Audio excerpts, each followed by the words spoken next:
یہ تو تھی وہ غلطیاں جو آپ سے حالت احرام میں سرزد ہوتی ہیں۔ اور اب بات کرتے ہیں طواف کی غلطیوں کی۔ لوگ اس کو سب سے آسان عمل سمجھ لیتے ہیں اور اس کی تیاری نہیں کرتے، اس کا علم حاصل نہیں کرتے، اور اس میں بہت سے لوگوں سے غلطیاں سرزد ہوتی ہیں، ان پر دم واجب ہو جاتے ہیں، انہیں پتہ ہی نہیں چلتا ہے۔ السلام علیکم ناظرین، میں محمد یاسر یاسین آپ کی خدمت میں حاضر ہوں۔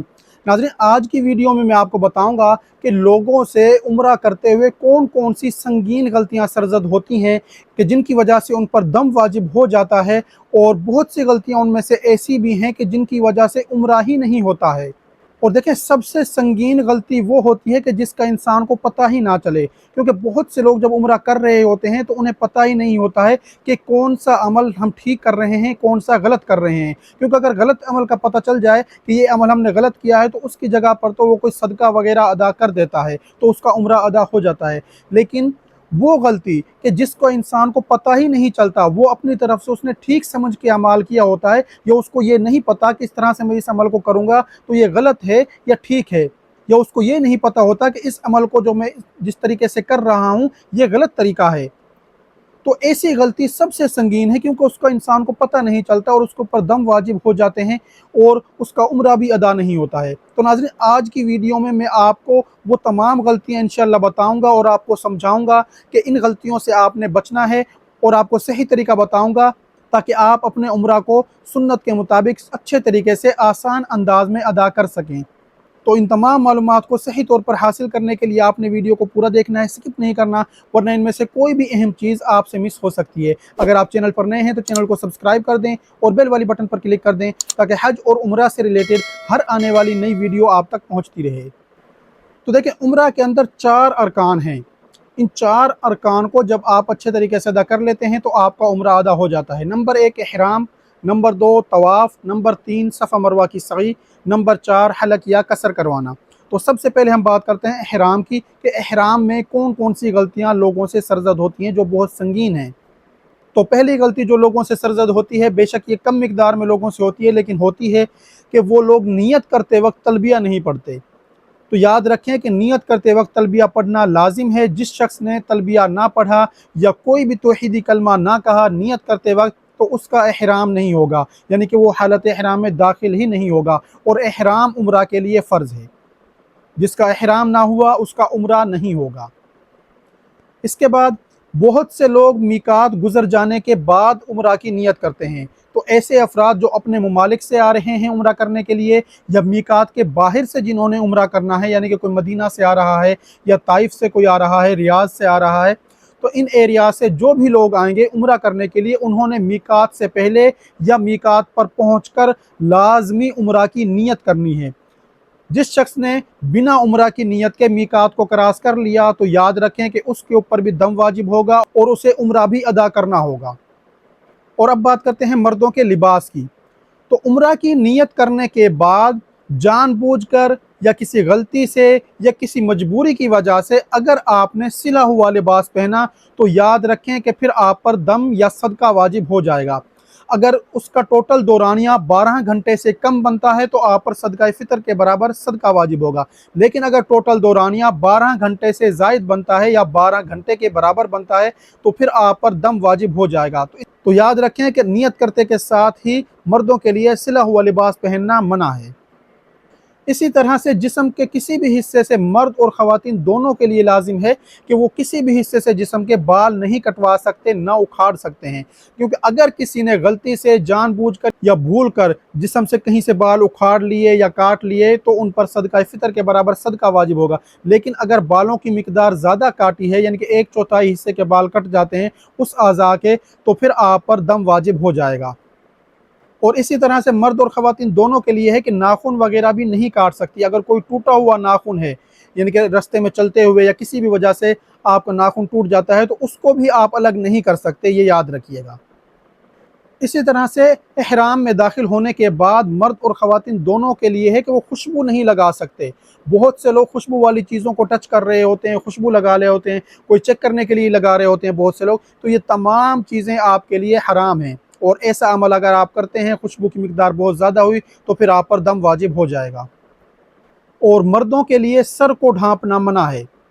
बहुत से लोग जिस वक्त मस्जिद आयशा से, मस्जिद जोराना से या मदीना से जिस वक्त आ रहे होते हैं वापस मक्का में, और उन्होंने वहाँ से उम्रे की नीयत की होती है, ताइफ से ज़ियारात से जिस वक्त लोग वापस आते हैं वो उम्रा की नीयत करके आते हैं, तो ऊपर से बस की जो हवा है वो तेज़ लग रही होती है और उन्होंने पहले ही बाल कटवाए हुए होते हैं क्योंकि उससे पहले वो उम्रे कर चुके हैं।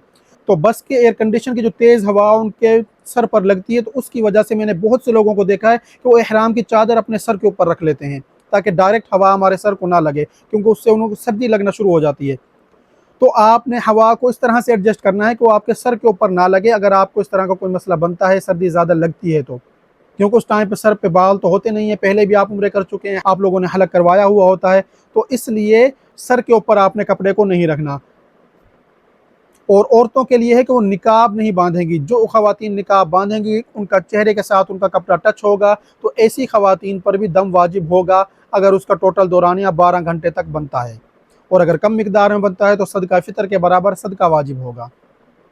और मर्द हजरात बहुत से हालत एहराम में मास्क लगा कर रखते हैं, तो देखें आप मास्क हालत एहराम में नहीं लगा सकते, उससे आगे पीछे के जो औकात हैं उनमें आप लगा सकते हैं। अगर आपका भी टोटल दौरानिया ऐसे ही बनता है या आपने उम्रा मास्क लगा के अदा किया है तो आप पर भी दम वाजिब हो जाएगा, और आपका टोटल दौरानिया 12 घंटे बनता है तो आप पर भी दम वाजिब हो जाएगा, और अगर उससे कम टाइम बनता है तो फिर सदका फ़ितर के बराबर सदका वाजिब होगा। इसके अलावा मियाँ बीवी अज़दवाजी ताल्लुकात कायम नहीं कर सकते। जिन्होंने भी अज़दवाजी ताल्लुकात हालत एहराम में कायम किए उनका एहराम टूट जाएगा, यानी कि ख़त्म हो जाएगा, और उन पर दम वाजिब होगा, और उम्रा भी उन्हें दोबारा लाजमी करना होगा, वो उनके ऊपर वाजिब हो जाएगा उसकी क़ज़ा अदा करना। इसके अलावा बेहुदा बातें करना, लड़ाई झगड़ा करना, गालम गलोच करना हालत एहराम में, ये संगीन गुनाहों में से हैं, याद रखिएगा। इनके बारे में तो कहा जाता है कि अगर किसी ने ऐसा किया तो उसे कोई सवाब नहीं मिलेगा, कोई अजर व सवाब उसके लिए नहीं है। जो भी उम्रे की बशारतें हैं, तो ऐसे लोग उन चीज़ों से महरूम रहेंगे। और बहुत से मर्द हजरात बंद जूते इस्तेमाल कर रहे होते हैं हालत एहराम में भी, तो याद रखें मर्द हजरात बंद जूते इस्तेमाल नहीं कर सकते। उन्होंने ऐसे जूते इस्तेमाल करने हैं कि जिसमें से पाँव के दोनों टखने, एड़ी की पिछली हड्डी और पाँव की सामने उभरी हुई हड्डी ये नज़र आनी चाहिए। अगर उन्होंने बंद जूते इस्तेमाल किए तो उन पर भी दम वाजिब हो जाएगा। तो नाज़रीन, ये तो थी वो गलतियाँ जो आपसे हालत एहराम में सरज़द होती हैं। अब बात करते हैं हम तवाफ़ में होने वाली गलतियों की। लेकिन एक चीज़ आप पहले जान लें कि एहराम की पाबंदियाँ बहुत से लोग इस वजह से तोड़ रहे होते हैं या उन पर अमल नहीं कर रहे होते हैं कि हमारे पास तो बहुत ज़्यादा पैसे हैं, हम सदका भी दे देंगे, अगर एक दो दम भी वाजिब होते हैं तो वो भी हम अदा कर देंगे, हमारे लिए कोई इशू नहीं है। तो याद रखिएगा कि इस तरह से आप अगर कोई पाबंदी तोड़ते हैं हालत एहराम की, तो आपका ऐसा करना ये संगीन गुनाह है। पैसे की बुनियाद पर कोई भी पाबंदी आपने नहीं तोड़नी है कि हम सदका दे देंगे, हम दम दे देंगे, हमारे लिए कोई मसला नहीं होगा। इस तरह से करना ये संगीन जुर्म है। और अब बात करते हैं तवाफ़ की गलतियों की। तो तवाफ़ की गलतियों में पहली गलती ये है कि बिना वज़ू के तवाफ़ करना। तवाफ़ बिना वज़ू के नहीं होता है, याद रखिएगा। अगर किसी ने भी तवाफ़ किया बिना वज़ू तो उसका तवाफ़ अदा नहीं होगा। तवाफ़ अदा ना हुआ तो आपका उम्रा भी नहीं होगा। दूसरी गलती क्या होती है कि दौरान तवाफ़ बहुत से लोगों का वज़ू टूट जाता है और वो फिर भी चक्कर लगा रहे होते हैं और अपना तवाफ़ मुकम्मल कर लेते हैं। तो याद रखिएगा कि अगर दौरान तवाफ़ भी वज़ू टूट जाता है तब भी आपका तवाफ़ मुकम्मल नहीं होगा, आपको दोबारा से वज़ू करके तवाफ़ करना होगा। और जिसने वज़ू ना किया उसका भी तवाफ़ नहीं होगा, और जिसका तवाफ़ ना हुआ उसका उम्रा नहीं होगा। इसके बाद है कि तवाफ़ के दौरान इधर उधर देखना। तो देखें, ये इससे कोई आप पर दम या सदका वाजिब नहीं होगा, लेकिन ये वो गलती है कि जो तवाफ़ के आदाब की बेअदबी है, यानी कि बार बार बैतुल्लाह की तरफ देखना, बार बार बिल्डिंग्स की तरफ देखना और बिला ज़रूरत के देखना। ज़रूरत के तहत आप इधर उधर देख सकते हैं, उसमें कोई हरज नहीं है, लेकिन जानबूझकर आपने ऐसा नहीं करना। इसके अलावा बहुत से लोग तवाफ़ के दौरान बातें कर रहे होते हैं, और वो बातें कौन सी होती हैं? वो दुनियावी बातें होती हैं। तो देखें, तवाफ़ के दौरान आप दुनियावी बातें भी नहीं कर सकते, ये भी तवाफ़ की बेअदबी है, क्योंकि तवाफ़ के बारे में कहा गया है कि तवाफ़ नमाज की तरह ही है, इसमें आप ज़रूरत के तहत बोल सकते हैं और ज़रूरत के तहत इधर उधर देख सकते हैं। तो अगर किसी से कोई चीज़ पूछनी है, बतानी है तो बता सकते हैं, पूछ सकते हैं, लेकिन दुनियावी बातें आपने नहीं करनी। इसी तरह से दौरान तवाफ़ सेल्फ़ी और वीडियोज़ वगैरह बनाना या कैमरे में मशगूल रहना, मोबाइल में मशगूल रहना, ये भी तवाफ़ की बेअदबी है। इसके अलावा हालत हिराम में तवाफ़ के दौरान हजर अस्वद को छूने के लिए जाना, मुल्तज़िम पर जाना, रुकन यमानी को छूने के लिए जाना, ये भी गलतियां हैं आजकल के दौर में। तो देखें, इस चीज़ को आप थोड़ा सा समझ लें। वैसे तो तवाफ़ के दौरान इन तीनों जगहों पर जाना सुन्नत है, लेकिन याद रखिएगा कि आजकल के दौर में इन तीनों जगहों पर खुशबू लगी होती है, तो इसलिए आपने इन तीनों जगहों पे नहीं जाना, क्योंकि अगर वो खुशबू आपके हाथों पर, आपके होंठों पर या इहराम के लिबास पर लग गई तो फिर आप पर दम या सदका वाजिब हो जाएगा। और इसके ज़्यादातर चांसेस दम वाजिब होने के होते हैं, क्योंकि वो खुशबू बहुत तेज़ होती है। अगर तेज़ खुशबू आपके जिस्म पर किसी भी जगह पर लगती है, या जैसे आप होंठों से बोसा लेते हैं तो होंठों के अगर अक्सर हिस्से पर खुशबू लग गई तब भी दम वाजिब हो जाएगा। और हाथ से जैसे आप छूते हैं, हाथ के अक्सर हिस्से पर लग गई तब भी दम वाजिब हो जाएगा। तो इसलिए ज़्यादा चांसेस यही होते हैं कि दम वाजिब होगा, कम चांसेस होते हैं कि सदका फितर के बराबर सदका वाजिब हो। तो इसलिए इन जगहों पर आपने जाना ही नहीं है। इसके अलावा बहुत से लोग बैतुल्लाह की दीवारों को या गिलाफ काबा को पकड़ कर खड़े होते हैं दौरान तवाफ़ या हालत इहराम में। तो याद रखें कि हालत इहराम में भी और तवाफ़ के दौरान ख़ास तौर पर आपने बैतुल्लाह को किसी जगह से नहीं छूना। 3 जगह तो मैंने आपको बताई थी अभी कि उन जगहों को छूना सुन्नत था, लेकिन आजकल के दौर में आप उन तीनों जगहों को भी नहीं छू सकते। लेकिन उसके अलावा बैतुल्लाह की किसी भी जगह को छूना सुन्नत से भी साबित नहीं है। और दूसरी बात ये कि गिलाफ काबा को भी खुशबू लगी होती है, तो आपने हालत इहराम में भी उस जगह पर नहीं जाना और तवाफ़ के दौरान भी बैतुल्लाह को आपने नहीं छूना। इसके अलावा दौरान तवाफ़ हतीम में दाखिल होना या हतीम में दाखिल होने के लिए जो लोगों की लाइनें बनी होती हैं, उन जगहों पर जाकर आपका लाइनों में लगना, ये भी आपने अमल नहीं करना, क्योंकि उसकी वजह यह है कि आपने तवाफ़ को तसलसल से करना है, क्योंकि तवाफ़ के लिए तसलसल का कायम रखना वो भी लाजमी है। यानी कि 7 चक्कर आपने मुसलसल करने हैं, वक्फे वक्फे से नहीं करने। और एक संगीन गलती कि दौरान तवाफ़ चलते हुए सीना बैतुल्लाह की तरफ करना या पीठ बैतुल्लाह की तरफ करनी। तो याद रखिएगा कि अगर आपने सीना करके या पीठ करके बैतुल्लाह की तरफ चले आप, तो इतना हिस्सा आपका तवाफ़ में शुमार नहीं होगा, वो आपको दोबारा से कवर करना होगा। अगर आपने कवर ना किया तो आपका तवाफ़ अदा नहीं होगा। इसके अलावा व्हील चेयर पर बैठकर तवाफ़ करना। तो देखें, व्हील चेयर पर सिर्फ वो लोग बैठ सकते हैं कि जिनके पास जायज़ उज़र है। अगर आपको सिर्फ सफ़र की थकावट है या वैसे चलने फिरने की वजह से आप थक गए हैं, वरना आम रूटीन में आप खूब चल लेते हैं और उस वजह से आप व्हील चेयर पर बैठकर तवाफ़ करें, तो याद रखिएगा कि फिर भी आपका तवाफ़ नहीं होगा। आपके पास व्हील चेयर पे उम्रा करने के लिए, तवाफ़ करने के लिए या सफ़ा मरवा की सही करने के लिए आपके पास जायज़ उज़र होना लाजमी है। कि आप बहुत ज़्यादा कमज़ोर हैं, ज़ईफ़ हैं, माज़ूर हैं या बीमार हैं, या अगर आप चले तो आपकी बीमारी बहुत ज़्यादा ख़तरनाक हद तक बढ़ जाएगी, तब आप व्हील चेयर पर बैठकर तवाफ़ या सही कर सकते हैं, अदरवाइज़ आप ये नहीं कर सकते। और 7 चक्कर मुकम्मल करने से पहले तवाफ़ ख़त्म कर देना। आखिरी चक्कर में बहुत से लोग हजर अस्वद के सामने नहीं आए होते हैं और पहले ही इस्तिलाम करके और तवाफ़ ख़त्म कर चुके होते हैं, तो उनका भी 7वां चक्कर मुकम्मल नहीं होता है और उन्होंने 7वां चक्कर मुकम्मल करना उनके लिए लाजमी होगा, वरना उनका तवाफ़ अदा नहीं होगा। और जिस वक्त रश होता है मुताफ में, तो बहुत से लोग दौरान तवाफ़ लोगों को धक्का देना शुरू कर देते हैं, क्योंकि बहुत से लोग स्लो चल रहे होते हैं और बहुत से लोगों की आदत होती है कि वो तेज़ चलते हैं, तो वो तेज़ चलने के चक्कर में दूसरे लोगों को धक्के दे रहे होते हैं। तो याद रखें कि दौरान तवाफ़ लोगों को धक्के देना ये भी हराम है और ये संगीन गुनाह है, तो आपने इससे भी बचना है। और तवाफ़ के 7 चक्कर पूरे ना करना। बहुत से लोग क्या करते हैं कि वो कम चक्कर लगा कर कह लेते हैं कि बस इतना ही काफ़ी है, तवाफ़ हो गया, कि अल्लाह सब की कबूल करता है, हमारी भी कबूल करेगा।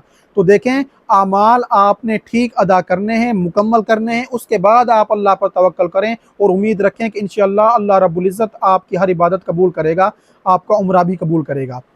लेकिन ऐसा नहीं करना कि आप अपने अमाल को ही ठीक अदा ना करें और फिर कहें कि अल्लाह रब्बुल इज़्ज़त जो है वो कबूल करने वाला है, वो कबूल करेगा। और एक ये कि आप जिस वक्त तवाफ़ करें तो बैतुल्लाह आपके बाएं जानिब हो, यानी कि आपने एंटी क्लॉक वाइज चक्कर लगाने हैं और सब लोग एंटी क्लॉक वाइज ही लगा रहे होते हैं। तो ये आजकल के दौर में तो ये गलतियां नहीं होती हैं, लेकिन मैं फिर भी बता रहा हूं कि हो सकता है कि कोई उल्टा शुरू कर दे, जिसके चांसेस वैसे तो बहुत कम होते हैं, लेकिन फिर भी आपने इस चीज़ का ख्याल रखना है। लेकिन मैं वैसे ही आपको बता रहा हूँ कि ताकि आपको एक मसले का पता हो कि तवाफ़ के चक्कर हमेशा एंटी क्लॉक वाइज होते हैं। क्लॉक वाइज अगर आपने चक्कर लगाए तो वो तवाफ़ में शुमार नहीं होंगे। اس کے بعد بہت سے لوگ طواف کی 2 رکعت نماز ادا نہیں کرتے ہیں، تو یاد رکھیے گا کہ وہ طواف کے واجبات میں سے ہے، وہ نماز آپ نے ادا لازمی کرنی ہے، چاہے آپ مسجد الحرام میں کریں، اپنی ہوٹل میں کریں یا کسی بھی جگہ پر ادا کریں، وہ آپ نے پڑھنی ضرور ہے۔ اب بات کرتے ہیں صفا مروہ کی سعی کی۔ تو دیکھیں صفا مروہ کی سعی میں پہلی غلطی بہت سے لوگوں سے سرزد ہو جاتی ہے انجانے میں، خاص طور پر جو لوگ پہلی دفعہ جاتے ہیں انہیں پتہ نہیں چلتا ہے، انہیں یہی پتہ نہیں چل رہا ہوتا ہے کہ صفا کس سائڈ پہ ہے، مروہ کس سائڈ پہ ہے۔ وہ اپنی سعی کا آغاز مروہ سے کر دیتے ہیں، تو یاد رکھیے گا کہ سعی کا آغاز ہمیشہ صفا سے کرنا ہے، تو صفا سے سعی کا آغاز کرنا ہے، مروہ سے نہیں کرنا۔ اگر آپ نے مروہ سے سعی کا آغاز کیا تو پہلا چکر جو آپ مروہ سے صفا کی جانب جائیں گے وہ سعی میں کاؤنٹ نہیں ہوگا، اور اس کی جگہ پر آپ کو ایک ایکسٹرا چکر لگانا ہوگا۔ دوسری غلطی لوگوں سے کیا سرزد ہوتی ہے کہ وہ صفا سے جاتے ہیں مروہ کی جانب، مروہ سے پھر دوبارہ جب صفا پر پہنچتے ہیں تو کہتے ہیں کہ ہمارا ایک چکر مکمل ہو گیا، یعنی کہ وہ چکروں کو ہی غلط کاؤنٹ کرتے ہیں۔ اور صحیح طریقہ اس کا یہ ہے کہ صفا سے جب آپ مروہ پر پہنچیں گے تو آپ کا ایک چکر ہو جائے گا، مروہ سے صفا پر آئیں گے تو آپ کا ایک اور چکر ہو جائے گا، یعنی کہ ایک سائڈ سے دوسری سائڈ پر جانے پر آپ کا ایک چکر ہوگا۔ اور بہت سے لوگ صفا مروہ کی سعی کے بھی 7 چکر مکمل نہیں کرتے ہیں، تو یاد رکھیے گا تو صفا مروہ کی سعی کے 7 چکر مکمل کرنا بھی لازمی ہے۔ اگر آپ کا ایک چکر رہ گیا تو آپ پر صدقہ فطر کے برابر صدقہ واجب ہوگا، 2 چکر رہ گئے تو 2 صدقہ فطر کے برابر صدقہ واجب ہوگا، اور اگر 3 چکر رہ گئے تو 3 صدقہ فطر کے برابر آپ پر صدقہ واجب ہو جائے گا، اور اگر 3 سے زیادہ چکر آپ کے رہ گئے تو پھر آپ پر دم واجب ہو جائے گا۔ اور ایک غلطی بھی کچھ لوگوں سے سرزد ہوئی ہے، اور وہ غلطی یہ ہے کہ وہ طواف کرنے کے بعد انہوں نے حلق یا قصر کروا لیا۔ تو حلق یا قصر آپ نے ہمیشہ صفا مروہ کی سعی کے بعد کروانا ہے، پہلے نہیں کروانا۔ اگر آپ نے پہلے کروایا تو آپ پر دم واجب ہو جائے گا۔ اسی طرح سے سبز لائٹوں کے نیچے سے مرد حضرات کا نہ دوڑنا، یہ ان کی غلطی ہے، اور خواتین کا مردوں کو دیکھا دیکھی سبز لائٹوں کے نیچے سے دوڑنا، یہ ان کی غلطی ہے، یعنی کہ مردوں کا نہ دوڑنا غلطی ہے اور خواتین کا سبز لائٹوں کے نیچے سے دوڑنا غلطی ہے۔ اور اب ہم بات کرتے ہیں حلق یا قصر کروانے میں کون سی غلطیاں سرزد ہوتی ہیں۔ لوگ اس کو سب سے آسان عمل سمجھ لیتے ہیں اور اس کی تیاری نہیں کرتے، اس کا علم حاصل نہیں کرتے، اور اس میں بہت سے لوگوں سے غلطیاں سرزد ہوتی ہیں، ان پر دم واجب ہو جاتے ہیں، انہیں پتہ ہی نہیں چلتا ہے۔ تو پہلے بات کرتے ہیں کہ مردوں کے قصر میں کون سی غلطیاں ہیں۔ تو بہت سے لوگ سر میں جگہ جگہ پر کینچی سے بال کٹوا لیتے ہیں، 5-6 جگہ سے یا کسی بھی جگہ سے، اور وہ سمجھتے ہیں کہ ہمارا قصر ادا ہو گیا ہے، اور وہ احرام اتار دیتے ہیں، عام سلا ہوا لباس پہن لیتے ہیں۔ تو یاد رکھیے گا کہ سر میں جگہ جگہ پر کینچی سے بال کٹوا لینے سے آپ کا قصر ادا نہیں ہوتا ہے، آپ حالت احرام سے باہر نہیں آئے ہوتے ہیں، اور آپ سلا ہوا لباس نہیں پہن سکتے ہیں۔ اگر آپ نے ایسا کیا تو آپ پر دم واجب ہو جائے گا، جیسا کہ بہت سے لوگ ایسا کر رہے ہوتے ہیں اور انہیں پتہ ہی نہیں ہوتا ہے، اور یہ سنگین غلطیوں میں سے غلطی ہے۔ اس کے علاوہ بہت سے لوگ سارے سر کے بال کٹوا کر یہ سمجھتے ہیں کہ ہمارا قصر ادا ہو گیا، اور ان کی غلطی یہ ہوتی ہے کہ سر میں کسی بھی جگہ سے وہ لمبائی میں 1 انگلی کے پور کے برابر بال نہیں کٹواتے ہیں۔ تو یاد رکھیے گا کہ سر کے 25% حصے کے بال، یعنی کہ 1/4 سر کے بال انگلی کے 1 پور کے برابر کٹوانا، یہ آپ کے لیے لازمی ہے، تب آپ کا قصر ادا ہوگا، ورنہ اگر آپ پورے سر کے بال بھی کٹوا دیں لیکن انگلی کے 1 پور کے برابر نہ ہوئے تو آپ کا قصر ادا نہیں ہوگا۔ اور حلق میں مردوں سے کون کون سی غلطیاں ہوتی ہیں کہ بہت سے لوگ زیرو مشین سر پر لگا کر، اور اس کے بعد ٹرمر والی جو مشین ہوتی ہے وہ لگا لیتے ہیں، اس سے لگتا تو بظاہر ایسا ہی ہے کہ جیسے انہوں نے سر منوا لیا ہو، یعنی کہ سر کو گنجا کروا لیا ہے، لیکن وہ ان کا حلق نہیں ہوتا ہے، وہ قصر ہوتا ہے۔ لیکن اگر ان کے بال پہلے ہی انگلی کے 1 پور سے چھوٹے تھے اور انہوں نے یہ عمل کیا تھا تو ان کا حلق بھی ادا نہیں ہوا اور ان کا قصر بھی ادا نہیں ہوا۔ تو اس لیے حلق اگر آپ کروانا چاہتے ہیں تو آپ نے اس طرح سے یا بلیڈ سے سارے سر کے بال وہ منڈوانے آپ کے لیے لازمی ہیں، چاہے آپ کے بال چھوٹے تھے یا بڑے تھے، تب آپ کا حلق ہوگا، ادروائز آپ کا وہ حلق ادا نہیں ہوگا۔ اور اب بات کرتے ہیں کہ خواتین سے کون سی غلطیاں سرزد ہوتی ہیں۔ تو خواتین سے یہ غلطی سرزد ہوتی ہے کہ وہ انگلی کے 1 پور کے برابر اکثر اوقات بال نہیں کاٹتی ہیں۔ اگر ان کی لمبائی جو کاٹے گئے بال ہیں ان کی انگلی کے 1 پور سے چھوٹے تھے، وہ بال لمبائی پوری نہیں تھی، تو آپ کی جانب سے بھی قصر ادا نہیں ہوگا، آپ احرام کی پابندیوں سے باہر نہیں آئیں گی۔ دوسری غلطی جو سنگین ہے، جو خواتین سے سرزد ہوتی ہے، کہ وہ سر کے 1/4 حصے کے بال نہیں کاٹتی ہیں، بس تھوڑے سے بال پکڑے اور وہ کاٹ لیے۔ तो याद रखें कि सर के 1/4 हिस्से के बाल काटना ख़वातीन के लिए भी लाजमी है। अगर उनके बाल ऊपर से नीचे की जानिब छोटे हो रहे हैं तो वो 2-3 हिस्सों में, 4 हिस्सों में बालों को तकसीम करें और हर हिस्से से उंगली के एक पोर के बराबर वो लंबाई में बाल काट लें ताकि उनकी जानिब से कसर अदा हो जाए। अगर आपने गलत तरीके से कसर अदा किया तो आप पर दम वाजिब हो जाएगा। और कुछ गलतियां ख़वातीन से ऐसी सरजद होती हैं कि जिन्हें वो गलती समझती ही नहीं हैं, और वो ये हैं गैर महरम से अपने बाल कटवा लेना। जैसे जॉइंट फैमिली होती है, कोई रिश्तेदार भी साथ आए हुए होते हैं और कोई कज़न वगैरह साथ हैं, या छोटे बच्चे हैं, वो कहें कज़नों की तरह हैं, वो आपके कज़न लेकिन छोटे हैं, और उनसे आप कह लें कि ये तो हमारे भाइयों की तरह है, ये तो मेरे चाचू की तरह हैं, ये तो मेरे वालिद साहब की जगह पर हैं, ये तो मेरे बेटों जैसा है। तो आपने गैर महरम से अपने बाल नहीं कटवाने, ये याद रखिएगा। आप खुद भी अपने बाल काट सकती हैं हालत ihram से बाहर निकलने के लिए, और किसी खातून से भी आप कटवा सकती हैं, या फिर आप अपने महरम मर्द से बाल कटवाएं। लेकिन गैर महरम मर्द से, चाहे वो आपका कितना ही करीबी रिश्तेदार क्यों ना हो, बेशक जॉइंट फैमिली हो, आप उससे बाल नहीं कटवा सकती हैं, क्योंकि शरीयत के अंदर वो आपके लिए गैर महरम है। तो देखें, ख़वातीन का उम्रा के सफ़र में, जो उनका शरई सफ़र है, उसमें महरम का उनके साथ ना होना ये उनके लिए गुनाह है। अगर शरई सफ़र से कम है उनका सफ़र, यानी कि 48 मील या 77 किलोमीटर से कम उनका सफ़र है, फिर वो बिना महरम के उम्रा कर सकती हैं। अगर वो शरई सफ़र कर रही हैं, यानी कि 48 मील या 77 किलोमीटर या इससे ज़्यादा का सफ़र करके जा रही हैं, तो सफ़र के दौरान महरम का होना लाजमी है। उम्रा के अरकान में महरम का होना लाजमी नहीं है, लेकिन बेहतर यही है कि उम्रा के अरकान में भी आप अपने महरम के साथ ही रहें। तो नाज़रीन, ये तो थी कुछ ऐसी गलतियाँ कि जो लोगों से उम्रा के दौरान सरजद होती हैं। अगर आपके जहन में भी कोई इस तरह की बातें हैं तो वो आप कमेंट करके लाजमी बताएं, ताकि नेक्स्ट वीडियो में मैं उनको शामिल करूं और लोगों की रहनुमाई हो सके। इंशाअल्लाह उसका आपको भी अजर व सवाब मिलेगा। तो नाज़रीन, अगर आपको मेरी ये दी हुई मालूमात पसंद आई हैं तो इन्हें अपने दूसरे साथियों के साथ भी लाजमी शेयर करें, ताकि वो भी अपने उम्रे को अच्छे तरीके से अदा कर सकें और उनसे भी कोई गलती सरजद ना हो। तो नाज़रीन, मुझे अपनी दुआ में ज़रूर याद रखिएगा। अगर आपने अभी तक वीडियो को लाइक नहीं किया तो वीडियो को लाइक कर दें, शेयर कर दें, मेरे चैनल को सब्सक्राइब कर दें और बेल वाली बटन पर क्लिक कर दें, ताकि हज और उम्रा से रिलेटेड हर आने वाली नई वीडियो आप तक पहुँचती रहे। शुक्रिया।